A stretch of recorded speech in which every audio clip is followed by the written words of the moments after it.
If you could have a conversation with any person, living or dead, who would it be and why? Robin Williams.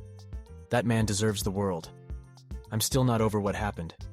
He was a light in this dark world. I don't think anyone deserved a hug more than him. I remember seeing his movie The Angriest Man in Brooklyn and thinking that's a huge cry for help. How did not one see that coming? My future self. I need a lot of advice. I wouldn't. I would just start ignoring my advice after a week or so, as I have been doing until now. Same LOL. George Washington. I'd like to have a sit down with him and talk about what's happening with the US right now, and hear what he has to say about it. You let the banks do what? What the fuck do you mean you have a two-party democracy? I specifically told you people not to do that. But the slaves are still working for us, right? Seeing as he freed all his slaves and most of the northern founding fathers didn't like slavery, but prioritized keeping the southern states in the Union, he probably would see emancipation as a pleasant outcome. Though he may regret not trying to abolish slavery sooner when he learns the price the rest of America paid for it. I'd like to hear about what he thinks it takes to create a strong leader. Starting from the bottom in a colonial militia, he saw defeats at Fort Necessity and the Battle of Monongahela.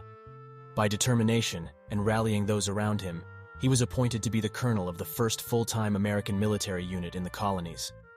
Even despite his successes and failures during the French and Indian War, he still never achieved his goal of earning a commission in the British military. His real leadership shined during the American Revolution, where battling against low supplies, morale, and a much superior enemy, Washington endured many defeats while constantly withdrawing from the British Army. Washington still rallied his soldiers or struck crucial blows. I find Washington's strength as a leader to be fascinating. He was a man chosen to lead a small colony's military against the larger military force in the world.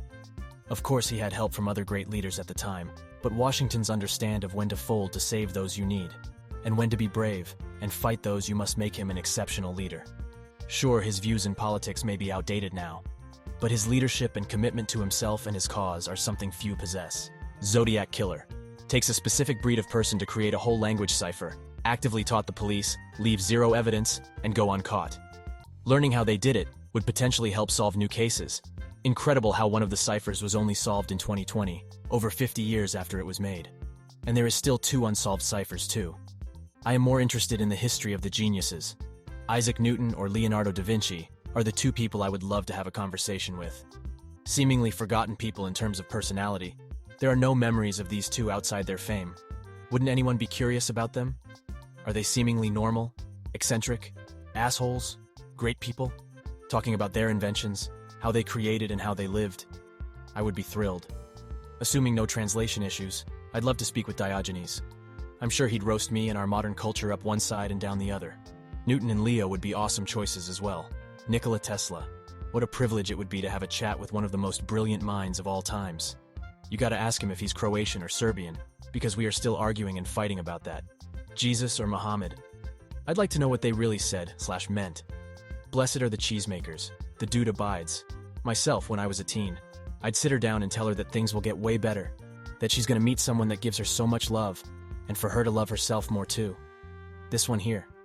I know that my teen self would be so thrilled to see how far we've come. I know she wouldn't be excited for the struggle, but I know she'd be like, wow, you are a badass. Jeffrey Epstein.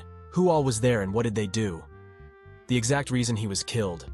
The people who visited that island were probably people you didn't like much, people you did like, and maybe a few that would even surprise you. But the staying factor would be that everyone on that list is thought of differently. Even for what we did hear of the list. Bill Gates, Trump, both Clintons, football players, celebrities. Now you can't go far in conversation about those people without it being brought up. Bill Clinton visited the island X times, did you know that?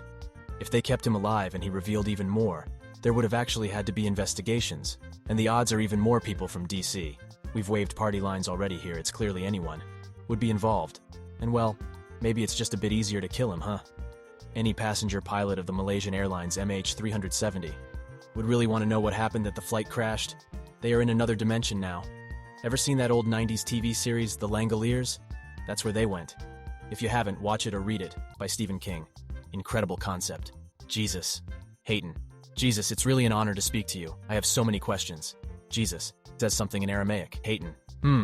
Or he speaks perfect modern English and we have to start answering some uncomfortable questions.